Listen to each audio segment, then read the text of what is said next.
My brother moved in after his divorce and promised to help with bills, then ate my food, slept all day, and mocked me for being dramatic when I asked for rent. One night, he shoved my son for being loud, and I threw him out. That was 6 months ago. This morning, I opened my door and found him crying, holding a trash bag of clothes saying, "You're all I have left." I shut the door. I'm Raven, 34, single mom to my 8-year-old son Camden. My brother Jackson is 36, and until 6 months ago, I thought blood meant something. I thought family always came first. I was wrong about a lot of things. It started last March when Jackson called me at 2 in the morning, sobbing. His wife Tessa had filed for divorce, cleaned out their joint account, and changed the locks while he was at work. He had nowhere to go, no money, nothing but the clothes on his back and his beaten-up Honda Civic. "Raven, please," he cried into the phone. "I know we haven't talked much lately, but you're my sister. I don't have anyone else." That wasn't entirely true.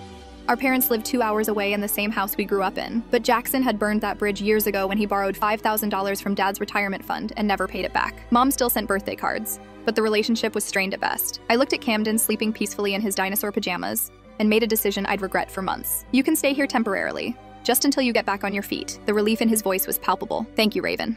I swear I'll make this up to you. I'll help with bills, groceries, whatever you need. I just need a chance to figure things out." My 2-bedroom apartment wasn't huge, but I gave Jackson the living room couch and cleared some space in the hall closet for his things. Camden was excited about having his uncle around. He barely remembered Jackson from the few family gatherings we'd had over the years, but to an 8-year-old, any new adult was an adventure. "Uncle Jackson can teach me to drive," Camden announced the first morning, bouncing on his toes while I made breakfast. Jackson laughed from the couch, still in yesterday's clothes. "Maybe when you're a little taller, buddy. Can barely reach the pedals in my car." That first week, things seemed promising. Jackson helped Camden with his homework, watched him while I worked my evening shifts at the restaurant, and even cooked dinner twice. Simple meals, nothing fancy, but it was something. I work at Russo's, a family-owned Italian place downtown. The money isn't great, but the tips are decent, and my manager Petra lets me work around Camden's school schedule. Single parenthood isn't easy, especially when Camden's father decided being a dad was too much responsibility and moved to Oregon without leaving a forwarding address. Jackson promised he'd start job hunting immediately. He had experience in sales, had worked for a car dealership before everything fell apart. "Just need to update my resume and get some decent clothes for interviews," he said. "Give me 2 weeks, maybe 3, and I'll be contributing to the household." 2 weeks turned into a month turned into 2. Jackson's job hunting consisted of scrolling through Indeed on his phone while laying on my couch, occasionally printing a resume at the library, and complaining about how the job market is garbage when I asked about progress. Meanwhile, my grocery bills doubled. Jackson ate like a linebacker, polishing off entire sleeves of crackers, finishing the milk I bought for Camden's cereal, and somehow going through lunch meat faster than I thought humanly possible. When I mentioned it, he shrugged. "Sorry, Raven. Stress eating, you know? I'll replace it when I get my unemployment check." The unemployment checks were smaller than he'd expected. Most of each one went to minimum payments on credit cards and his car insurance. What was left barely covered his phone bill. "I can't contribute much right now," he said, not looking up from his phone. "But once I find work, I'll pay you back for everything. I'm keeping track." He wasn't keeping track. When I asked to see his list, he got defensive. "What am I, 5 years old?" I said I'd pay you back, Raven. Damn. The real problem started around month 3. Jackson stopped helping with Camden entirely. No more homework assistance, no more watching him while I worked.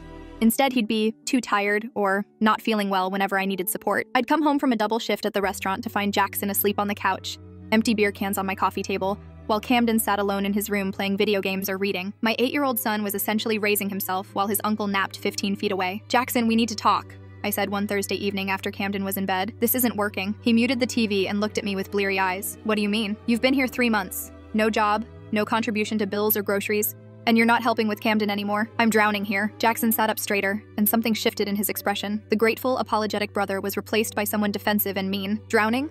Are you serious right now? I'm working 50-hour weeks to support 3 people on a server's salary. My electric bill has gone up 40% since you moved in. I'm buying twice as much food, and you're not contributing anything." "Not contributing?"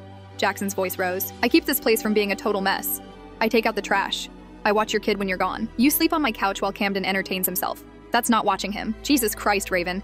The kid is 8, not 3. He doesn't need constant supervision." "You're being dramatic." That word, dramatic. As if wanting my brother to contribute to the household he'd been living in for 3 months was unreasonable. As if expecting basic adult responsibility was asking too much. "I need you to start paying rent," I said calmly. "$300 a month? That's less than half of what my rent costs. And it includes utilities and food." Jackson laughed. Actually laughed. "$300? Where exactly do you think I'm supposed to get $300? I'm between jobs, remember? You've been between jobs for 3 months. Unemployment covers part of it. You could get a temporary job. Anything. There's a warehouse hiring down the street." "A warehouse? Are you kidding me? I worked in sales for 8 years. I'm not throwing boxes around for minimum wage just because you want to charge family rent. Then find a sales job." "But I can't keep supporting you indefinitely." Jackson stood up, towering over me. At 6'2", he'd always been bigger than my 5'4" frame, but I'd never felt intimidated by him before. That night was different. His face was flushed, his hands clenched at his sides. "You want to charge me rent? Fine. But don't act like you're doing me some huge favor by letting me crash here. This place is a dump, Raven. The hot water barely works, the neighbors are loud as hell, and your kid screams constantly. Camden doesn't scream. He's a normal 8-year-old. Normal? Kid stomps around here like a rhinoceros, slams doors, talks back. No wonder his father bailed. The room went silent. I felt like I'd been slapped. Bringing up Camden's absent father was crossing a line Jackson had never approached before. Get out, I said quietly. What? Get out of my apartment. Now. Jackson's demeanor changed instantly. The anger disappeared, replaced by panic. Raven, I didn't mean that. I'm sorry. I'm just stressed about everything with Tessa and the divorce and job hunting. I didn't mean to say that about Camden. Yes, you did. You meant every word. Come on, don't be like this. We're family. Family doesn't insult my son in my home while eating my food and sleeping on my couch rent-free. But I didn't make him leave that night. I should have. But Camden was asleep and I didn't want to wake him with a dramatic confrontation. I went to bed angry. And by morning, Jackson was back to his apologetic self, bringing me coffee and promising to do better. That cycle continued for 2 more months. Jackson would push boundaries. I'd push back. He'd apologize and promise to change, then nothing would actually change. The only thing that evolved was his attitude toward Camden. My son is energetic, but not unusually so. He plays with action figures, watches cartoons at a reasonable volume, and occasionally runs through the apartment when he's excited. Normal kid behavior, but Jackson started treating every sound Camden made like a personal attack. Can you keep it down? He'd yell from the couch when Camden was playing in his room with the door closed. Some of us are trying to sleep here. He'd shout when Camden got up for water at night, his footsteps apparently too loud for Jackson's sensitive ears. I started making excuses to keep Camden out of the apartment. We'd go to the park after school, spend time at the library, visit my friend Maya and her kids, anything to avoid the tension at home. Maya noticed the change immediately. You seem stressed, she said one afternoon while our kids played in her backyard. Everything okay? I explained the situation with Jackson, expecting sympathy, or at least understanding. Instead, Maya frowned. Raven, you're letting him walk all over you. And what happens if he gets aggressive with Camden? He wouldn't hurt Camden. He's just frustrated. Frustrated adults sometimes do stupid things, especially ones who've been drinking during the day. I hadn't mentioned Jackson's drinking, but Maya had noticed the beer smell when she'd dropped by the previous week. Nothing got past her. Maybe you should set a firm deadline, she suggested. 1st of next month? He's out. Period. But setting deadlines was easier than enforcing them. Every time I worked up the courage to give Jackson an ultimatum, he'd have a job interview or a promising lead or some other excuse that bought him more time. The breaking point came on a Tuesday night in September. I was working late at Russo's because we were short-staffed and needed the overtime pay. Jackson had assured me he'd watch Camden. Actually watch him this time. Not just exist in the same space while my son took care of himself. I got home around 11:30 to find the apartment dark except for the TV glow. Jackson was passed out on the couch, 3 empty beer bottles on the coffee table, while Camden was nowhere to be seen. I found my son in his room, still awake, sitting on his bed with his knees pulled to his chest. Hey, buddy, I said softly, sitting beside him. Why aren't you sleeping? Camden looked up at me with those big brown eyes, and I could see he'd been crying. Uncle Jackson was being mean. My blood pressure spiked immediately. Mean how? I was hungry, so I asked if I could have a snack. He yelled at me and said to leave him alone. Then I accidentally knocked over my juice cup at dinner, and he called me a clumsy little brat. I closed my eyes, trying to control my anger. What else happened? When I was getting ready for bed, I dropped my toothbrush and it made noise. Uncle Jackson came to the bathroom and said if I made any more noise, he'd give me something to really cry about. That was it. That was my limit. I tucked Camden into bed, kissed his forehead, and promised tomorrow would be better. Then I went to the living room where Jackson was snoring on my couch, surrounded by his mess. I turned on every light in the room and shook his shoulder hard. Wake up, Jackson groaned and squinted at me. What time is it? Time for you to explain why my son was crying in his room while you were passed out drunk. I wasn't drunk, just tired. You threatened an 8-year-old boy for dropping his toothbrush. Jackson sat up slowly, running his hands through his greasy hair. I didn't threaten anybody. The kid was being loud and I told him to keep it down. Big deal. You told him you'd give him something to cry about. That's a threat. It's a figure of speech, Raven. Jesus. You're being dramatic again. There was that word again. Dramatic. As if protecting my son from verbal abuse was unreasonable.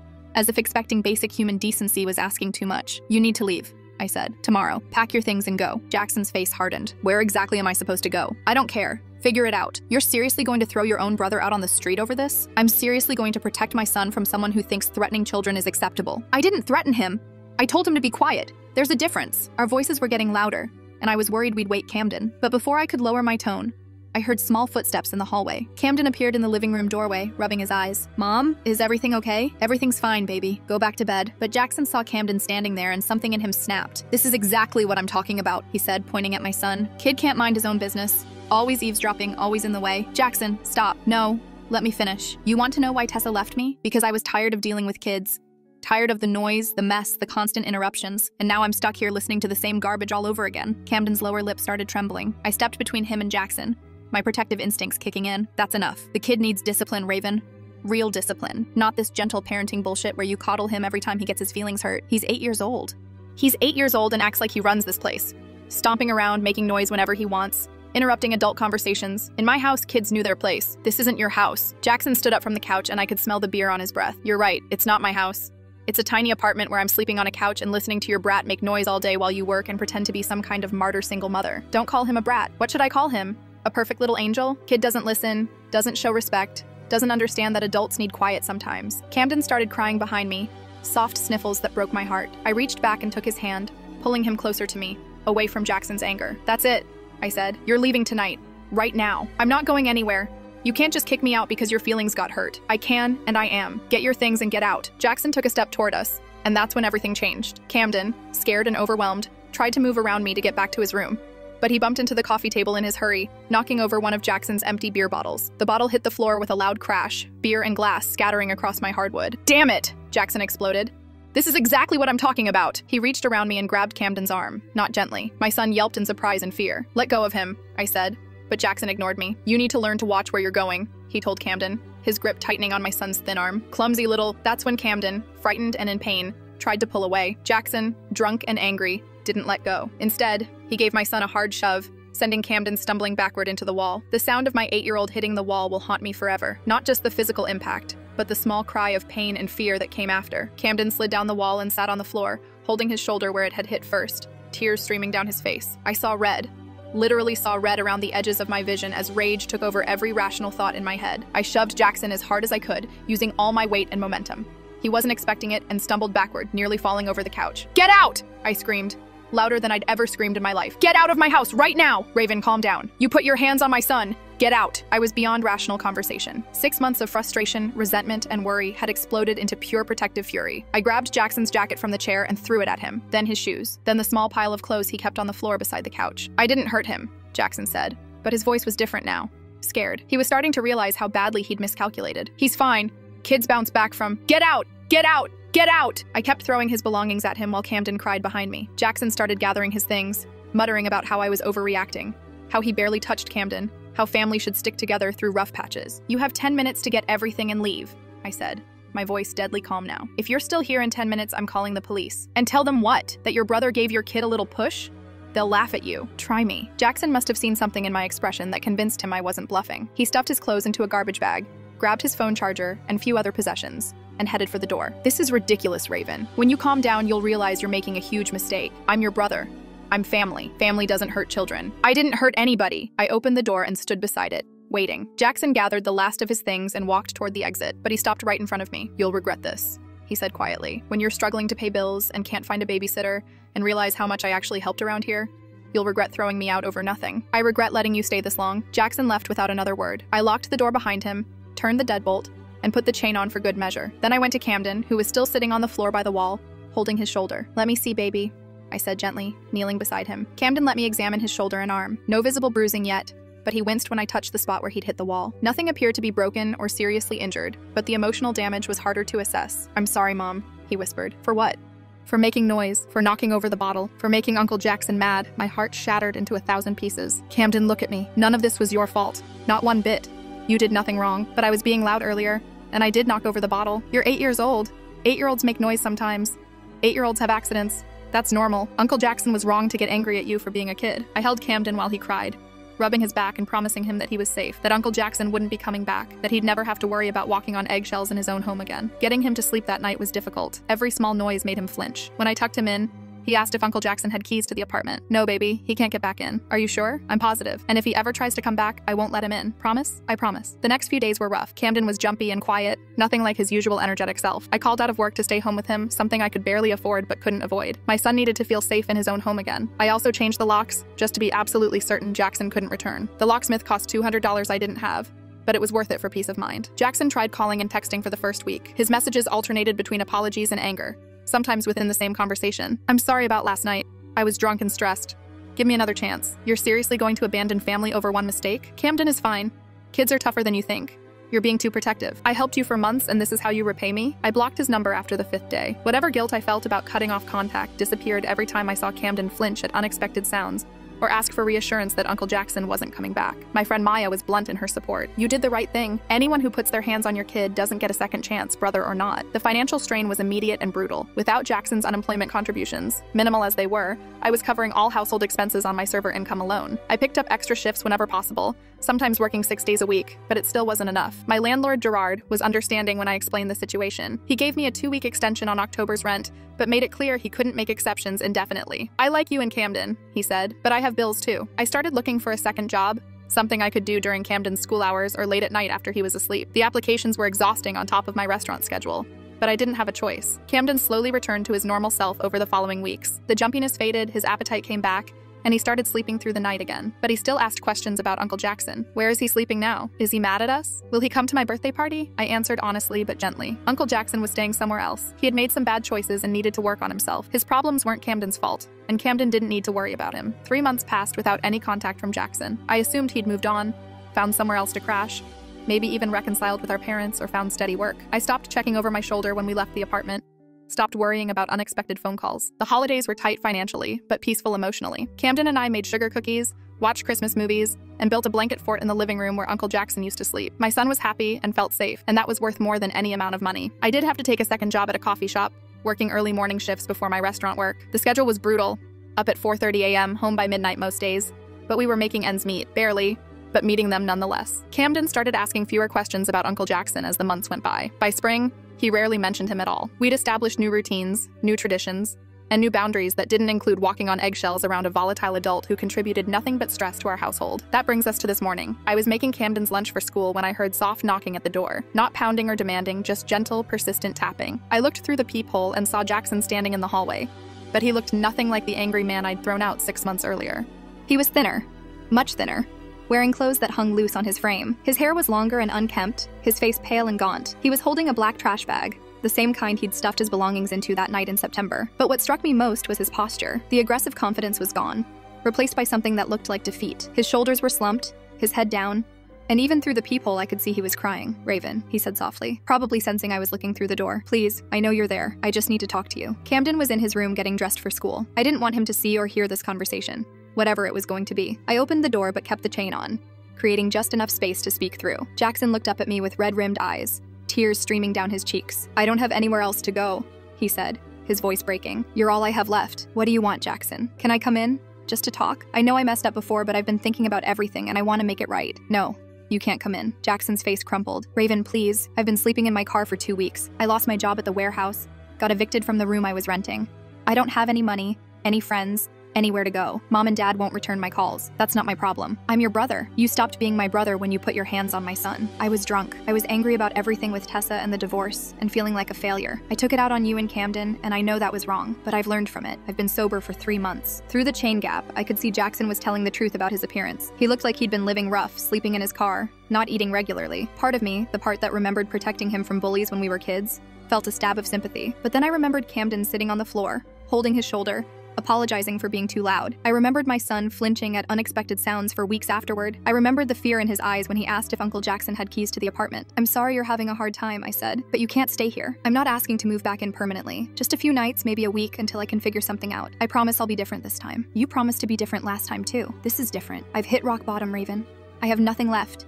No pride, no anger, nothing but the realization that I threw away the only family who cared about me." Camden's bedroom door opened, and I heard his footsteps in the hallway. "Mom, who's at the door?" Jackson heard Camden's voice and his expression changed, became more desperate. "Is that Camden?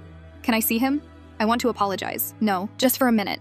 I need him to know I'm sorry." "Mom?" Camden appeared beside me, trying to see through the door gap. I moved to block his view, but Jackson saw him and started talking quickly. "Hey, buddy. It's Uncle Jackson. I wanted to tell you I'm sorry about that night. I was having a bad day and I took it out on you, but that wasn't your fault. You didn't do anything wrong." Camden pressed closer to me and I could feel him tense up. "Mom, why is Uncle Jackson here?" "He's not staying," I said quickly. "He was just leaving." "Camden, I know I scared you before," Jackson continued, "but I want to make it up to you.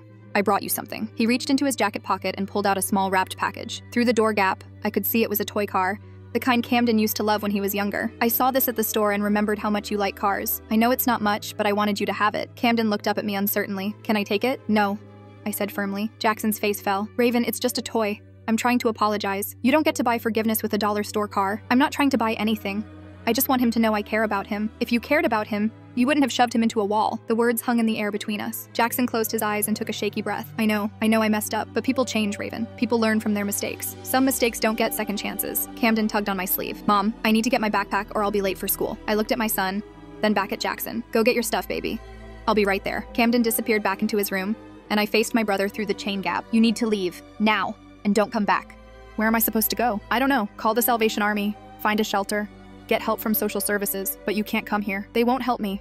I've tried everything. Shelters are full, waiting lists are months long, and I don't qualify for most assistance programs. Then figure something else out. Jackson was quiet for a long moment, staring at the floor. When he looked up, his eyes were hollow. I dream about that night sometimes, about how scared Camden looked, about the sound he made when he hit the wall. I wake up hating myself. Good. You should hate yourself for that. I do, every day. But hating myself doesn't fix anything. It doesn't give me a place to sleep or food to eat or a reason to keep trying. That's not my responsibility. I know it's not, but you're the only person left who might care if I live or die. The manipulation was obvious, but there was something genuinely broken in his voice that made me pause. Jackson had always been dramatic, always prone to exaggeration when he wanted something, but this felt different, more desperate, more real. If you hurt yourself, that's your choice, I said finally, but you're not guilting me into letting you back into our lives.